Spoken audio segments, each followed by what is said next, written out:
I ran a poll to see what you needed more help with. You can see the results here, how to hit straighter golf shots, got the top vote. We're going to cover that today, and it's actually really quite easy, and I'm going to give you some exercises which are so simple that anybody can do to help you hit those straighter shots, and they are going to be working on two things that you absolutely need. So let's start this video by going through what those two things are. So here's my golf ball, and let's say we want to hit it dead straight along this line here. We'll call that our target line. So the first thing we have to control is the path of the club, and that is effectively the direction that this club is traveling at impact. This will be a golf club which is traveling across the ball with a path to the left.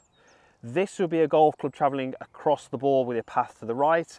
We are looking for a path which is pretty much at target. We would call that neutral. Now when we get that, the other thing which is going to cause you to hit straighter shots is the club face position. That would be clearly a club face which points out to the right. This one would be a club face points to the left. We want something which is about straight. So hitting straight shots is about getting a neutral club face and a neutral club path. The ball flight is dictated by the relationship between your path and your face. If you are not hitting the shots as straight as you would like, the answer lies there. It will be path, it will be face, it could be either of them, or it could be both. So let's start with club path and what influences that and what you can do to change it. Now we're talking iron. It will differ slightly with the driver. We're going to talk about that a little later in the video, so make sure you stay tuned for that. But club path.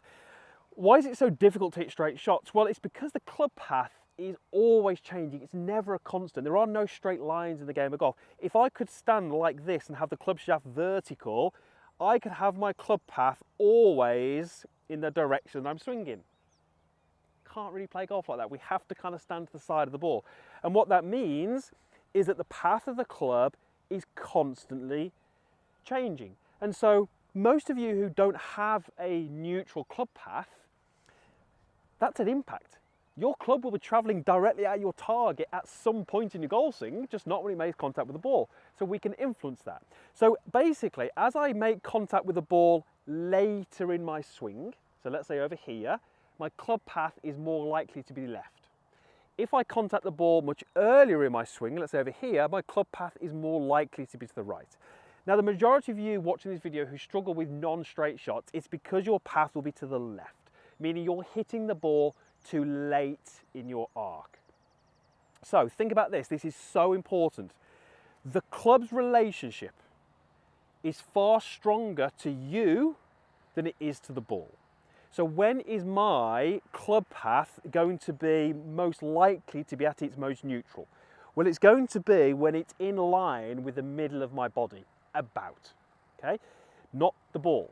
Don't think about the relation to the ball, think about it to your body. So when that club lines up with the center line of my body, it's more likely that the club path is going to be neutral. I've got myself a 7-iron. I've taken my setup, that ball, too far forward. It's forward of me.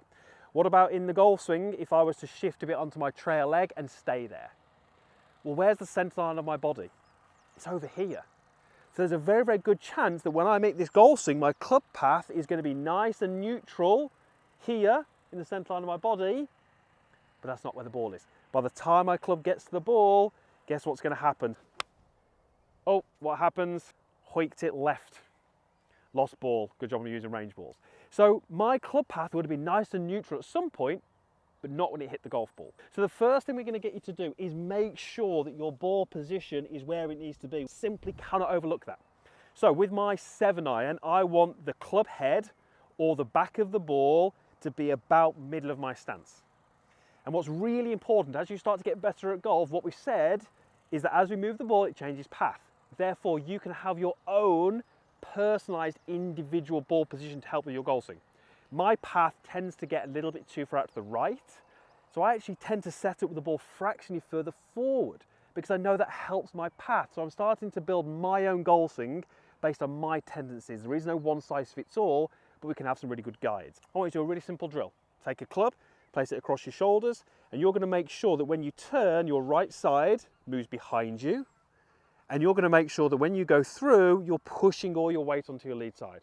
And you're finishing nice and tall, fully balanced, weight on the left. What this is going to mean is that the center line of your body has a good relationship with the golf ball.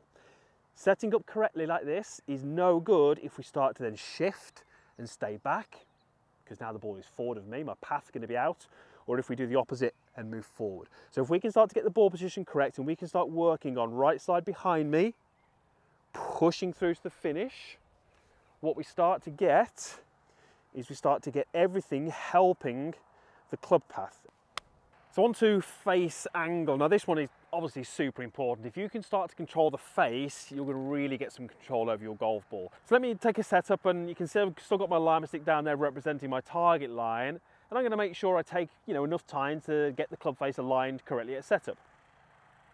And then the same thing applies as what we said with the path. The club face is never constant. As I move back, you can see that the club face has rotated and it's opened. And as I go through, it rotates hopefully back to where it started, that nice square position, and then it goes through. So it's really important that we collect the ball or we make contact at that right point. But what's going to happen again is what we do with our shoulders really influences the release. So in the backswing, we're going to turn our shoulders and we're going to have some wrists and we're going to have some arms and we're going to have some set of the golf club. And then if we look at the other side of the ball, we're going to have that sort of mirrored image. It's going to look a little different in full speed because of the forces, but effectively we have the same movement. So that golf club is opening and closing, opening and closing. And this golf club is going to be pretty square around the golf ball because my body isn't doing a huge amount. But what would happen if I went back and I suddenly aggressively opened my shoulders? Well, you can see where the club face would be if I was hitting golf ball way open. Now the reason it's way open is because it hasn't had time to line up with my body. The opposite would be the case if I went back to here and held my shoulders and they got stuck. Well, the golf club would line up with my body. By the time it gets the golf ball, it would be closed. So if we get the timing of the shoulders out, we can really influence the club. So here's what I want you to do as an exercise. You've got to marry up what your shoulders are doing and think about what the palm of your trail hand is doing. Why is that important? Well, if I take a grip, provided my grip is fairly neutral, if I open up my hand, my palm basically mirrors the club face. So I want to be thinking about having my palm facing the target, my palm facing exactly where you're viewing this from, and then having my palm facing sort of behind me. That gets the golf club working around my body exactly as I want. What I now need to do is time my shoulders. And this is where some little swings, like I'm doing here, at a practice area, driving range, or even in a studio if you're lucky enough to have one of those at home, and actually just mirroring that golf club with my hand here, down, and then through. Now, because I'm doing this with my trail hand off, I'm going to get some probably strange strikes, but we should, if we time everything correctly, that was not a great strike, but we should be able to get some shots that go relatively straight. If you want to hit straighter shots, start small. Understand the ball's relationship with your body, how that changes, how that influences path, and then think about the club's relationship with your shoulders. If the club face is too open, it's very often because you're snatchy with the shoulders and the club hasn't yet lined up with the body. It's open at impact. Your driver. I said at the start it was different. It's not different in terms of what we want. We still want that nice neutral club path and we still want that nice neutral club face. The difference with the driver is you've only got to be slightly out with either of those, just a couple of degrees, and you can be looking for your golf ball on one side of the fairway. So what changes? Well, like I said, we actually want the same thing, but if you think about what we've spoken about so far in this video, how the path and the face have a really strong relationship to your body, well, when we set up with driver, we want that ball up in the stance, so pretty much opposite that lead heel. So it's already ahead of the middle of me. We often advocate, and we do advocate, a wider stance. Again, that moves the centre of view further back. So when I take a setup with the driver, the middle of me is no longer in line with the middle of the ball.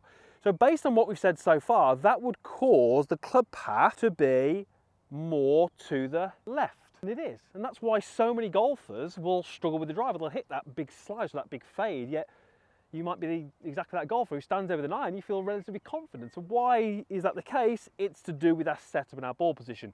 We could set up with it more in the middle and we'd have a more neutral path, but the ball wouldn't go much more than about knee or ankle high. Not great for the driver. So here's a little hack, a little tip that you can do with the driver. Notice I've got my alignment stick on the floor. That's pretty much heading me down towards my target. And I'm going to take my normal address to my driver. I'm actually going to start with that club head more in the middle of me, so right in the middle of my heels. And you can see that there. Now, how have I done that?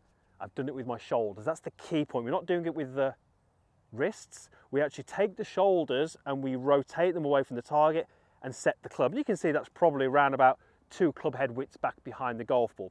And what this does is it just neutralizes those little things that the setup does to your golf swing. The setup kind of skews the swing a little bit. These neutralize them. Now, does this work? Absolutely. Jon Rahm does this exact thing with his driver. He hits a little fade off the tee, generally sets the club behind the ball. When he needs to hit a draw, this is exactly what he will do. So if it can work for him, it can work for you too. The great thing with this is once you've done that setup, you just treat it like a normal shot and make your normal swing.